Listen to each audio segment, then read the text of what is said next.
Maana ya tume ni kuweka vitu vyote wazi, yaani kufungua milango yote ya nyumba nzima na kuruhusu mwanga uingie palipokuwa na giza. Sasa tume hii haijafanya hivi kabisa. Sana yani kitu kilichoharibu ni pale iposemwa yani report ni ya rais tu, yani isisomwe na mtu mwingine, isikaguliwe na wataalamu mwingine. Kwa sababu gani? Ina siri gani imefichwa ndani? Yani hakuna kitu nachotaka kama amani, unaona. Na Mheshimiwa Rais akaongea vizuri sana, alisema amani ni rahisi kubomoka lakini ni ngumu kurejea, na ametumia neno tunu amani, na hakuna nachotaka kuona Tanzania imerudi katika hali ya zamani, hali ya amani, unaona. Lakini kwa muundo huu ni ngumu sana, manake tumeona kwamba lawama huku, hakuna hata kukiri kosa. Tulikuwa tunasubiri kwa hamu sana kusikia kuhusu maaskari walivyozidi madaraka yao. Maanake kitu kilichoshangaza dunia nzima ni ukatili wa maaskari. Sasa nilijua tume itatoa mapendekezo, uchunguzi ufanyike ili kujua kwa nini maaskari walipewa risasi za moto, nani katoa amri, unaona. Kwa nini walikuwa wamebeba bunduki za vita AK-47 badala ya SMGs? Wale maaskari ambao hawakuvaa nguo za polisi wakina nani, unaona. Traffic aliyekuwa na winda watu nyumbani kabisa, amependekezwa kuchukulia hatua gani? Tulichukua tunasubiri kwa hapo. Kosa zilifanyika pande zote, lakini pande moja wa serikali, yani wafanya kazi wa serikali walizidi madaraka yao. Yani kupiga mtu risasi mgongoni anavyokimbia ni kinyume ya sheria za taifa na za kimataifa, unaona. Kupiga watu walivyozimia na kuendelea kuwapiga ni kinyume ya sheria. Sasa tulikuwa tunasubiri yani kwa hamu sana, yani tume itoe mapendekezo kwamba maaskari wachunguliwe. Na mnaweza kulazimisha maridhiano au kununua maridhiano, lakini kwenye mioyo ya watu hamtaweza hata siku moja kama mnaendelea na muundo huu wa kutokubali kosa. Maana ya tume ni kuweka vitu vyote wazi. Nilijenga hoja moja hivi, nikasema kwamba maelfu ya Watanzania waliotoka kuandamana tarehe 29 mwezi wa 10 mwaka 2025 na kisha kupigwa risasi za vichwa na kuuawa kikatili kabisa na serikali yao wenyewe, walikuwa ni Watanzania maskini waliotoka kuandamana kwa kusukumwa na sababu za kimaskini, sababu za kiuchumi, na sio sababu za kisiasa. Hapakuwa na political leadership katika yale maandamano. Ilikuwa ni protest ya Watanzania maskini ambao for years wameahidiwa maisha bora kwa kila Mtanzania, na hiyo promise haijawahi kuwa delivered. Huu ndio uhalisia. Unaweza kuupinga vyovyote vile unavyotaka, lakini truth is truth. And truth is incontrovertible. Hautaigeuza kwa porojo. Ndo uhalisia uliopo. Kwa yeyote aliyepata fursa ya kupitia zile video clips ndogo za wale vijana waliopigwa risasi za kichwa kila mahali Tanzania, utagundua kwamba ni vijana wadogo kabisa ambao hawazidi miaka 25-30. Kundi kubwa, naweza nikasema zaidi ya 90% ni vijana wadogo ambao kati ya miaka 20 mpaka miaka 35. Hawazidi hapo. Mimi nilifanya kazi ya kukusanya zile video nyingi kadiri nilivyoweza na kuziweka kwenye folder moja kwenye Google Drive. Nimeshashare hilo folder mara kibao. Na hata ukienda kwenye account yangu ya Twitter X, nimeupload hizo video, ziko nyingi sana. Ukijaribu kuangalia aina ya watu waliouawa kwa mamia na mamia, ni vijana wadogo, Ni watu wazima wachache sana ambao wanaonekana kwenye zile video. Ni vijana wadogo. Sasa swali la msingi ambalo tukao ujiulize ni hili. Ni kwa nini ni vijana wadogo? Hapa sasa unarudi kwenye ile hoja yangu ambayo nilijenga juzi. Nikasema kwamba kwa miaka kibao population ya Tanzania imekuwa ikiongezeka kwa kasi ya ajabu. Mwaka 2002 tulikuwa tuna Watanzania milioni 34. Leo tunavyoongea tuna Watanzania milioni 71 plus. Tafsiri yake ni kwamba zaidi ya nusu ya Watanzania waliopo leo hawakuwepo mwaka 2002. Na ukiangalia sasa kwenye yale mauaji ya kimbari yaliyotekelezwa na serikali ya Tanzania, utagundua kwamba wengi waliouawa kwa muonekano wao ni hawa vijana waliozaliwa kati ya mwaka 2002 mpaka sasa. Ni hawa vijana ambao wamejaa mtaani, ambao wana age range kati ya miaka 20 mpaka 35. Proportion ya hili kundi kwenye population ya Tanzania ni 35%. Ni zaidi ya 1/3. Kwa hiyo tukichukua milioni 71 tukagawanya kwa hii proportion, sawa, 35 juu ya 100, utagundua kwamba zaidi ya watu milioni 25 Tanzania plus, kama sikosei, ndo hawa vijana wadogo.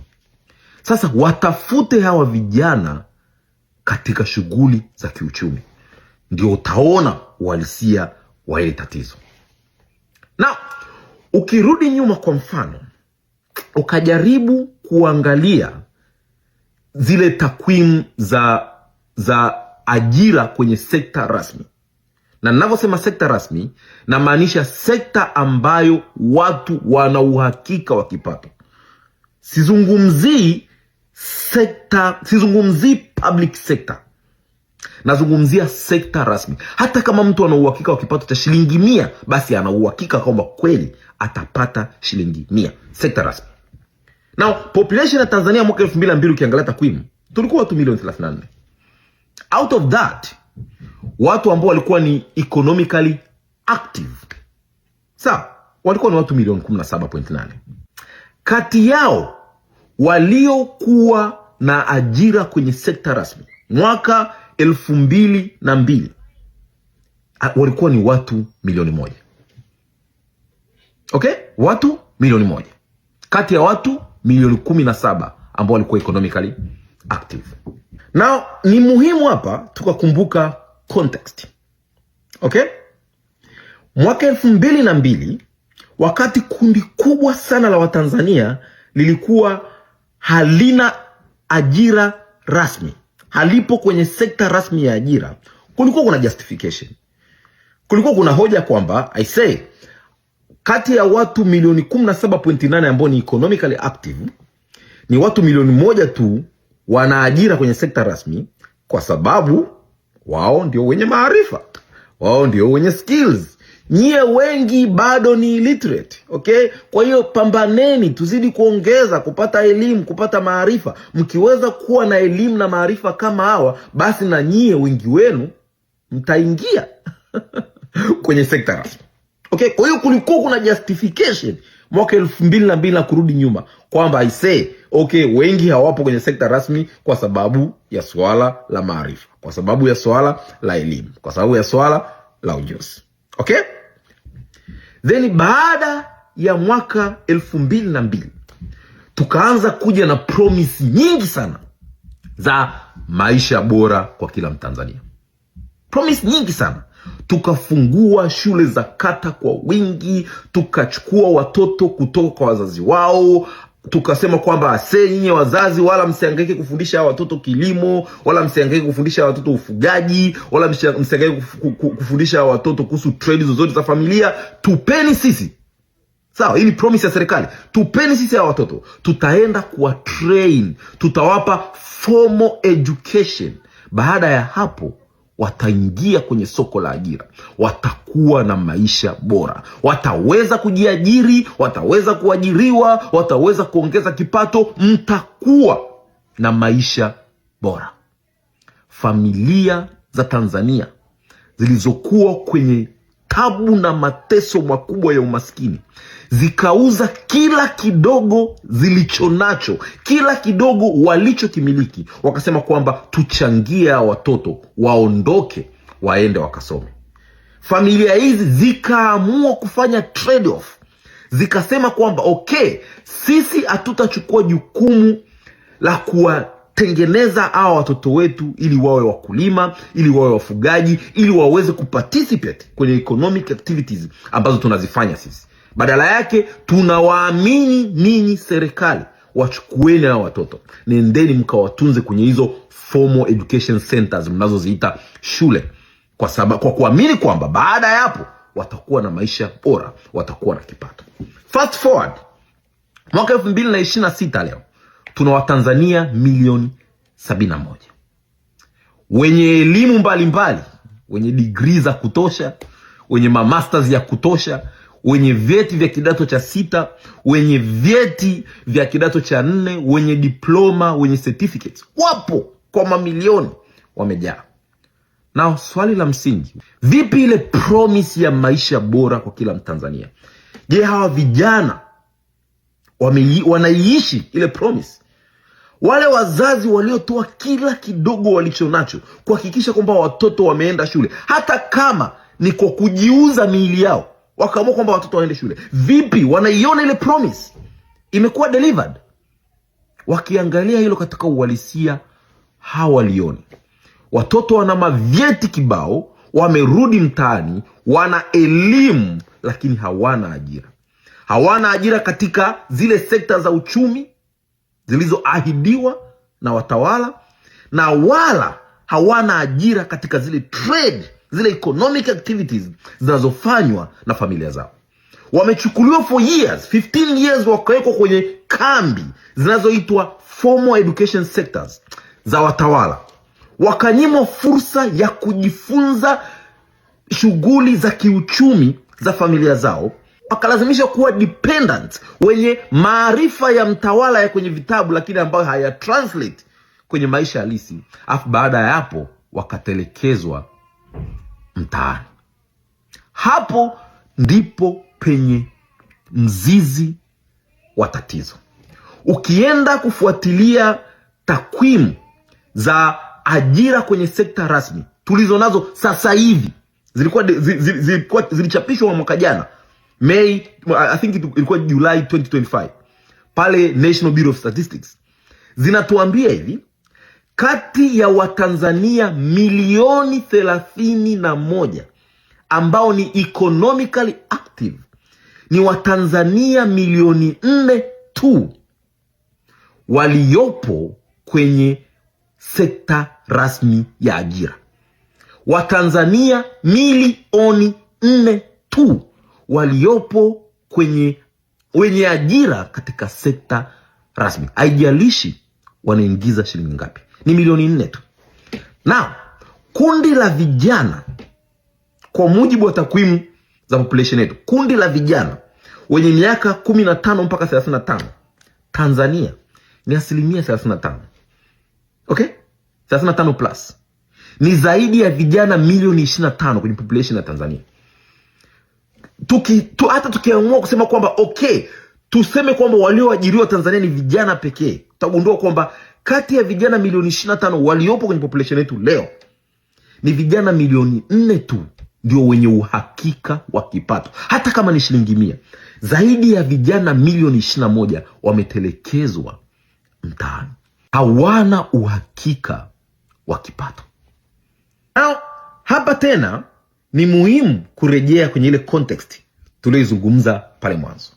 Mwaka 2002, kati ya watu milioni 17.8 ambao walikuwa economically active, ni watu milioni 1 tu walioweza kupata ajira kwenye sekta rasmi, na ilikuwa justifiable kwa sababu watu wengi walikuwa hawana elimu, watu wengi walikuwa hawana maarifa, watu wengi hawakuwa literate. Kwa hiyo ilikuwa reasonable kujenga hoja kwamba ninyi wengi hamna ajira katika sekta rasmi kwa sababu hamna maarifa, kwa sababu hamna ujuzi, kwa sababu hamjapata formal education. Well, akasema sawa bwana, sisi tunakubali kuwa isolated kiuchumi kwa sababu hatuna hayo maarifa yenu. Then from that point wakaanza kuwekeza vigorously kupeleka watoto wao shule. Wakasema kwamba hatutakubali watoto wetu wasipate maarifa kama sisi na mwishowe watengwe kiuchumi kama tulivyotengwa sisi. Tutawekeza kila tulicho nacho, tutatoa kila kilicho nacho, tutafanya chochote kile, ikiwemo kutweza utu wetu, kufanya biashara za hovyo kabisa, ikiwemo biashara ya umalaya, ili watoto wetu waende shule, kwa sababu tunakubali kusacrifice hii present yetu for the future of our kids. Wakafanya hivyo, wakawekeza muda, mali, rasilimali zote na malezi juu ili watoto wao waende shule. Wakaenda shule. Miaka 24 baadaye watoto wao wana yale maarifa ambao waliambiwa wao hawana miaka 24 iliyopita. Wana ule ujuzi ambao waliambiwa kwamba wao hawana ujuzi huo miaka 24 iliyopita. Wana vile vyeti, wana ile formal education hiyo justify the economic isolation. Yet wanashangaa, pamoja na watoto wetu kuwa na elimu yote hii, pamoja na sisi kuwekeza katika kuwapatia watoto maarifa ambao tuliambiwa kwamba watakuwa yapate, wawi integrated kwenye shughuli rasmi za kiuchumi. Wanajiuliza, sisi ambao hatukuwa na elimu, hatukuwa na maarifa, hatukuwa na vyeti, tulikuwa tunafanya biashara ya ukahaba ili watoto wetu waende shule. Leo watoto wetu wameenda shule, wana vyeti, wana madigrii, wana kila kitu ambacho unaweza kuyaongea, yet wanafanya biashara ile ya ukahaba ili kuendesha maisha. Kwa nini wasitoke kuandamana? Kwa nini wasitoke kudai? They are asking that question. Kwamba wao, kwa sababu ya kutokuwa na maarifa, kwa sababu ya kutokuwa na ujuzi, kwa sababu ya kutokuwa na whatever you can mention, walazimika kufanya biashara za ajabu kuliko kawaida ili kuendesha maisha, ili kupeleka watoto shule, wakiamini kwamba the future is promising. Na waliahidiwa hivyo. And for years wamewaweka watu madarakani kwa promise hiyo kwamba maisha bora kwa kila Mtanzania. Kikwete amezunguka kila mahali akiahidi maisha bora kwa kila Mtanzania, Mkapa hivyo, Magufuli hivyo. Leo watoto wao kwa mamilioni hawapo economically integrated katika sekta rasmi. Hawana kipato rasmi, hawana uhakika wa kipato, achilia mbali kwamba wana yote ambayo wazazi wao hawakuwa nayo miaka 24 iliyopita. Unawajengea hoja gani? Na vijana nao wanajiuliza, tulipoteza muda wetu na nguvu na kila kitu kuweza kuaccumulate hii elimu mliotuahidi kwamba itatupa maisha bora. What happened to that promise? Yapo wapi yale maisha bora mliotuahidi? Kwa nini tunayaona kwenu tu, hatuyaoni kwetu? They have a valid question. Na watakuua bila kuwajibu ile swali. This is the root cause of the problem ambao watawala wanajaribu kukimbia. Lakini kama hiyo haitoshi, ndio vijana hawa ambao wanaona watawala hawana tone la nidhamu katika eneo la matumizi ya fedha za umma. Kuna zero fiscal responsibility baina ya watawala wa Tanzania. Vijana hawa milioni 21 plus ambao waliahidiwa maisha bora, wakaenda shule, wakapata vyeti, shule za watawala, curriculum ya mtawala, pedagogy ya mtawala, walimu wa mtawala, kila kitu cha mtawala, hakuna excuse yoyote ile. Walichukuliwa wakaekwa alafu ile promise haijawa delivered. And then at the very same time wanamuona kiongozi wa mkoa ambao wao wanaishi kwa tabu na mateso, kwa umaskini wa hali ya juu, anatumia milioni 640 kununua gari ya kutembelea. Ni kwa nini wasimchome moto huyu mtu? Wanaona katibu mtawala wa mkoa ambao wao wanasuffocate kwenye shimo la umaskini, anatumia milioni 640 kununua gari ya kutembelea. Kwa nini wasimchome huyu mtu? Wanaona mkuu wa wilaya katika wilaya ambayo wao hawana ajira, wao hawana means ya kipato, Wao hawana chochote ambacho kinaweza kuwapa nafasi ya kuparticipate kama binadamu, ya kuziishi zile natural right, freedom, justice and pursuit of happiness. Wanamuona huyu mkuu wa wilaya anaendesha gari ya milioni 300. Wanaona mkuu wa mkoa anakaa kwenye nyumba ya milioni 500. Katibu tawala nyumba ya milioni 500. Mkuu wa wilaya nyumba ya milioni 500. Watu watatu wanatumia zaidi ya bilioni 3, wakati hawa vijana hawana kipato cha shilingi 50,000. Ni kwa nini wasitoke kwenda kuchoma moto? Ni swala la msingi sana ambalo tunapaswa kujiuliza. You promised these guys good life. Ukawaambia mtakuwa na maisha bora, sio wawili watatu, wote. Inakuwaje leo baada ya kupata ile madigrii mliowaahidi, baada ya kupata ile maveti yote mliowaahidi, wanaona wanaoishi maisha bora ni watu wachache sana, alafu wao hawana chochote kumtaani, wametelekezwa? Think about this. Niliona video moja ya dada mmoja ikataka kunitoa machozi. Dada anafanya biashara ya ukahaba, yuko pale Dar es Salaam, amefuatwa na mwandishi wa habari, anaulizwa, kwa nini unafanya biashara hii? Akasema ni maisha. Mimi sijachagua kufanya hii biashara. Ni maisha, ni maisha ya tabu, ni maisha ya mateso. Sina kipato. Nimesoma lakini sina ajira, nifanyeje? Niendeshe vipi maisha yangu? Analalamika yule dada. Alafu wakati huo huo amenyimwa ajira, pesa ambazo zingeweza kutumika kumtengenezea ajira, ndo pesa hizo zinazotumika kumjengea mkuu wa wilaya nyumba ya kifahari, ndo pesa hizo zinazotumika kumnunulia mkuu wa wilaya gari la kifahari. Alafu wakati huo huo wanamuona mkuu wa wilaya pale Ubungo anakuja kuwakamata wao kwa kufanya biashara ukahaba na kuwafunga. Kwa nini wasiende kumchoma moto? Think about this. Yaani unamuona kabisa yule ambaye ndio source ya tatizo lao ndio huyo anayegeuka na kuwasulubisha kwa kuwa wahanga wa matendo yake. Kwa nini wasiende kumchoma moto? Think about this. Ni kwa nini wasiende kumchoma moto? Emfikiria, kwa mfano, mwaka juzi kulikuwa kuna kesi kule Iringa ya yule dada. Sawa, ni mama wa watu anayeonekana ni maskini. Unajua maskini ujifiche. Unaonekana hadi kwenye uso wa mtu. Ni mama anayeonekana amechapwa na maisha kinoma. Ameenda, amenunua nyama sijui ya swala, sijui amemkamata yule swala, sijui amenunua nyama ya swala, maskini anayo kwenye kindoo kidogo. Sawa? Ana vipande 12 vya nyama ya swala paa. Wale ambao wakati sisi tulikuwa tunaenda porini, tunawakamata, tunachoma, tunakula nyama. Tulikuwa tunachunga mbuzi. Amekamatwa kwamba ana nyara za serikali, akapelekwa mahakamani, akahukumiwa sijui ni miaka 24 kama sikosei, sijui ni miaka mingapi, kwa kosa la kukutwa na vipande 12 vya nyama ambavyo alikuwa anaenda kuviuza ili aweze kuprovide chakula kwa watoto wake, au pengine alikuwa tunaenda kula. Kwa sababu ya umaskini anaenda kufungwa miaka mingapi hiyo? Leo kwa nini watu wasitoke kwenda kuandamana kusema kwamba mmetulazimisha tuishi maisha ya utumwa, maisha ya tabu, maisha ya mateso, na hata pale tunapojaribu kusurvive bado mnatupersecute? Think about this. Na hatuzungumzia watu wawili, hatuzungumzia watu watatu, tunazungumzia mamilioni ya watu. Millions. Na hapa tunazungumzia kundi dogo tu la vijana, sio watu wote.